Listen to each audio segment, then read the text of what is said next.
Alrighty folks, let's do this. G'day and welcome once again to the Tripod, where we break down every NRL game every week from a betting perspective. This week, as you can see, I'm by myself. Jacob is out for tonight on family duty, so I'll be recapping round 20 by myself. And we've salvaged a slight losing round after what looked like was going to be an absolutely horrific one. We go 5 and 6 on best bet, so just a slight loss there and moving into finals time where we tend to do quite well. But an interesting round, that's for sure. And let's get it kicked off, guys. It was Thursday night where the Cowboys beat the Broncos 32 points to 16. We unfortunately had 3 best bets on the Broncos, and we do lose all 3 of those. And I remember the exact pod, I think it was 3 weeks ago, and I said I'll never want to bet on this Broncos team for the rest of the season. We'll just let that be for 2020. But look, I'll be honest. I let Jacob twist my arm into taking the Broncos, and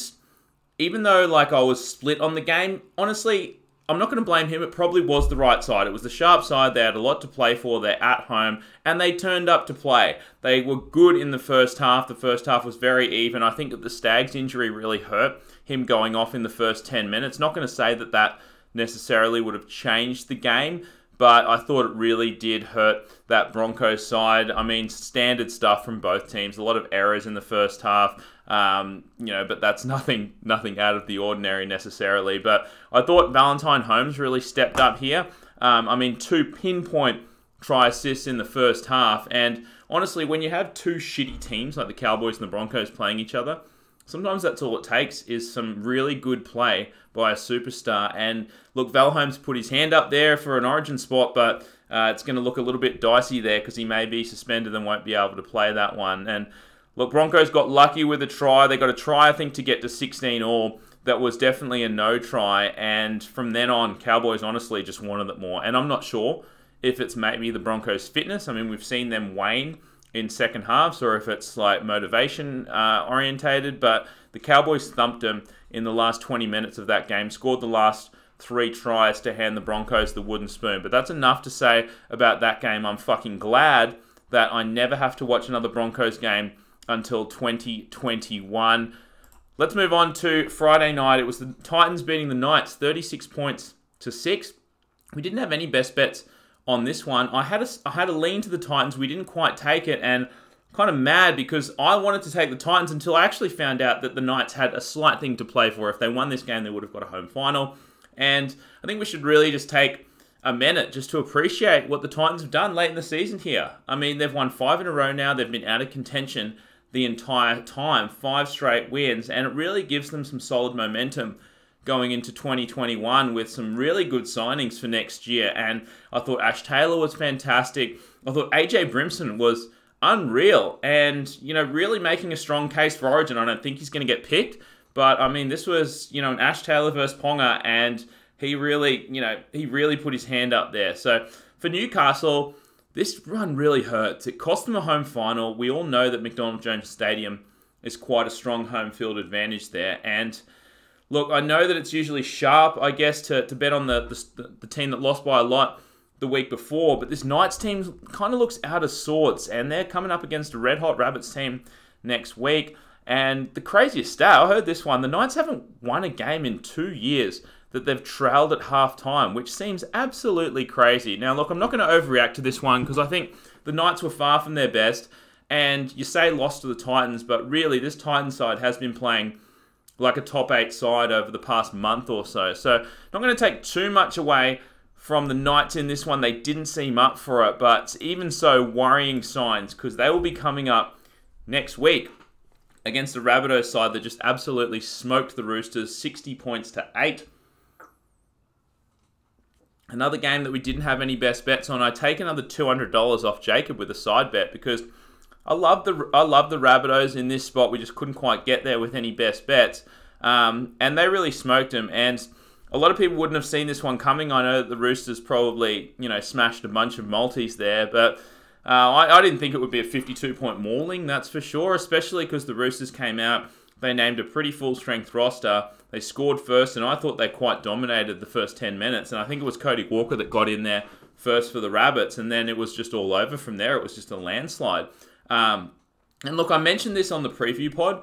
that like the Roosters there was like a tiny chance that the Roosters might have actually wanted to lose this game to have a chance of playing the Panthers instead of the Storm, and that's what's going to happen now for this Roosters side. And look, that was all hearsay, but then Trent Robinson's comments after the match really made it seem like they treated this game as a bye week, and that's what it looks like on the scoreboard, that's what it looked like on the field, and it makes sense, right? Like, do you really want to travel to Queensland and play the Storm side that has just rested their entire team and is going to be completely fresh? So I think they've done the smart thing here, honestly. It's just a shame that we didn't know the exact Roosters mentality going into the game, because if we did, we had inklings, but if we did, we would have loaded on the Bunnies. So good win from the Bunnies. And honestly, look, I'll say this, it's tough to bet on a team after a really big win, because obviously they become like a really public team that everyone wants to bet on the following week. But for this Rabbitohs side, I've been saying it all year, they're a confidence-based team. So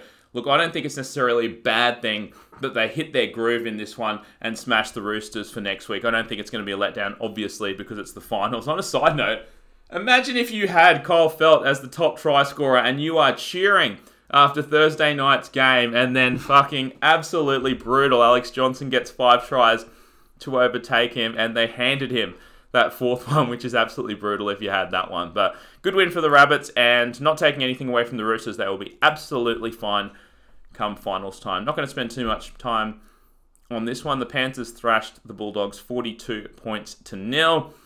No best bets on this one once again. Didn't really want to take the Panthers because they were resting a few blokes and didn't need the game. They'd already wrapped up the number 1 spot, and the Bulldogs may have come out, motivated for this one.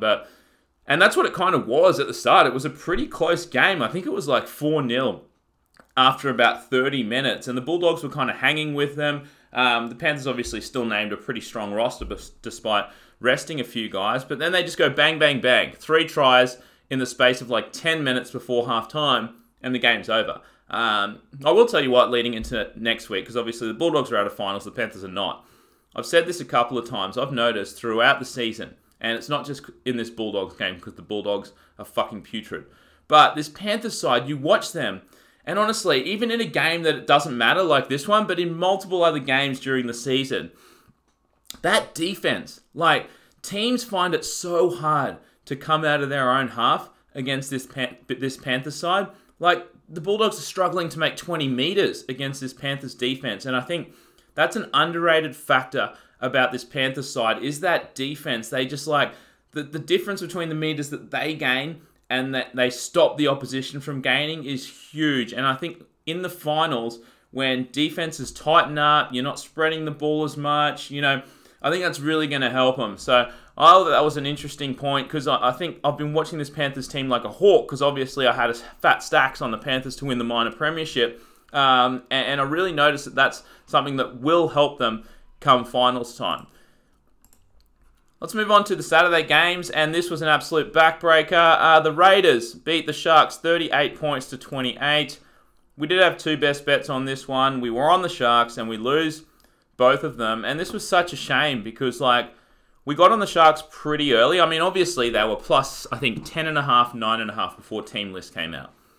I mentioned on the preview pod, right, that there's a chance that this Raiders side might not even want to win this game, because if you don't win this game, you play a depleted Sharks next week in the first week of the finals, which is essentially just a win, right? They're not going to lose that game. You come out, you put all your troops in this one, you win it. Maybe you get 4th, maybe you get 5th if the Eels win, and then best case, you get 4th. You have to travel, to Penrith to play the Panthers side, and you're probably going to lose that one. So that was something I mentioned. Then obviously the team list came out. Raiders rested a bunch of people.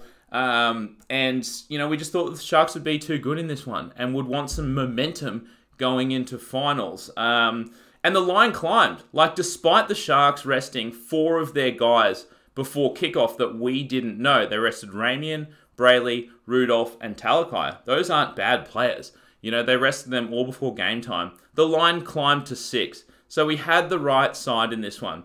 The issue is, what I think happened, right, is the Sharks wanted some momentum going into the finals. They wanted to win this game. They named their strongest squad. And then the Raiders decided to rest everyone. Now, we all know that the Raiders are going to play the Sharks next week again. I think the Sharks said to themselves, fuck, we are already beat up as all hell. Like, do we really want to, trot out our top guys out there and struggle for the win here when we have to play this exact same team next week? So I think the Raiders resting everyone freaked the Sharks out. They thought we should do the same fucking thing, and that's exactly what they did, which was a shame because I had a sweet multi that was paying about 40 grand. I had, obviously, I had Titans to win, I had Rabbits to win, and then I had the Sharks and the Tigers, and they were all kind of slightly correlated. So as soon as the Sharks got into that giant 24-4 hole at the start, then it was absolutely brutal. But this Sharks team is in a real, it's real worrying for them next week coming up against the Raiders side that has rested basically every single one of their stars for next week.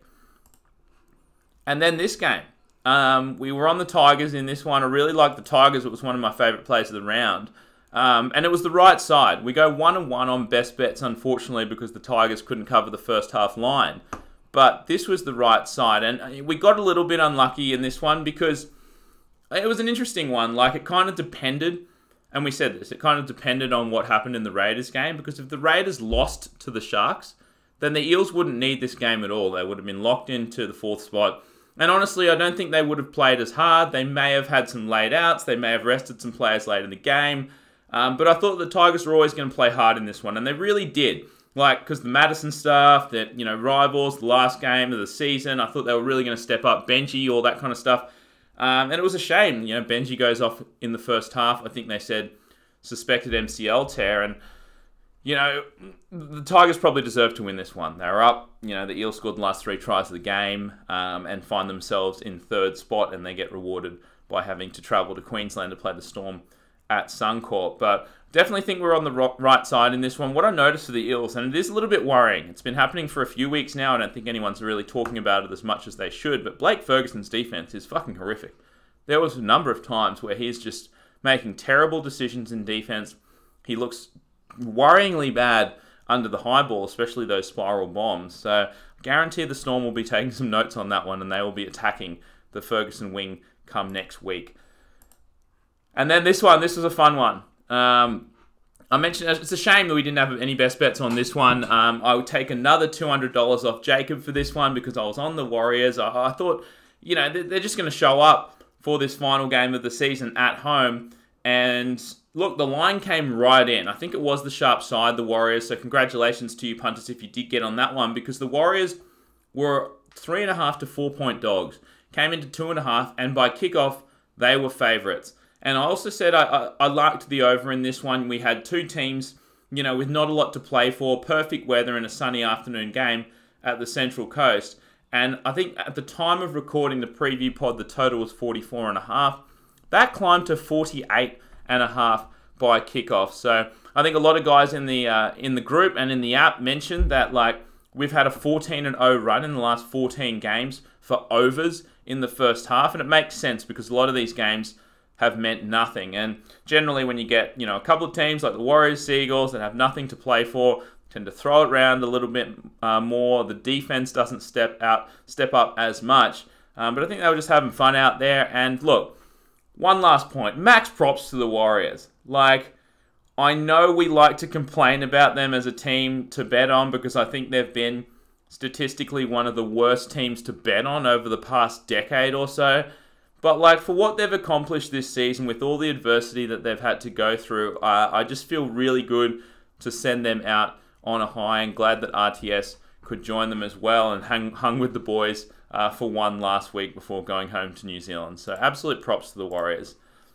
And the game we just watched, the Dragons beating the Storm 30 points to 22. And this is the one that brought us back. And this is the shit that you live for. We had 4 best bets on the Dragons. And I won't say that they cashed easily because the Storm scored the first 3 tries of the game. And you're thinking, oh my God, I've got in early with Dragons plus 16.5 points. And they close favourites and this shit's going to lose. But once again, it's one of those ones where it pays to really put in the work as a punter and to be alert as well and to listen to multiple avenues, because we heard the news that the Storm were going to rest players. We got on a bunch of great plays early, and it did pay dividends in this one because a lot of those bets wouldn't have won if we didn't have those great early lines. And we may have gotten a little bit lucky because honestly, the Dragons came out looking dead flat. I know they improved in the second half, but like you give up the first 3 tries of the game and you're down 12-0. And it's just kind of lucky maybe that Pappenhausen is just a horrific kicker, that he missed all those 3. Because down 12-0 doesn't seem nearly as bad as 18-0. Like, you never know. Like, if the Storm convert all those tries and they're up 18-0, maybe they just kind of go on with it. But down 12-0, the Dragons fought hard, and they were definitely the better team in the second half. Look, don't want to talk about the Dragons too much, but the Storm, look, they rested basically everyone. They got Puppy a bit of a run. They got Hectic Cheese a bit of a run because they hadn't been playing. So don't take anything away from the Storm from this loss. They will be dead set primed for next week, and all eyes are on next week for them playing the Eels. And having things just fucking broken perfectly for this Storm team to come second and to host the Eels instead of the Roosters is just like, it's so lucky. So anyway, yeah, like I said, this is the perfect prep for the Storm. Don't take anything away from them for losing this game by 8 points. And that was a quick one. Quick recap. I don't even know how long I went. I've had a few beverages tonight, so I'm going to cut it short there. Once again, guys, remember, we do have NFL plays as well. If you're getting up at 3 a.m. to watch the NFL tomorrow morning, we do have about 5 or 6 plays on the games tomorrow. So you'll find those bets once again in the Tripod app, in the Tripod Punters Tips Forum Facebook group. Make sure you're in both of those. And we'll catch you on Wednesday to break down week 1 of the NRL finals. We'll see you then.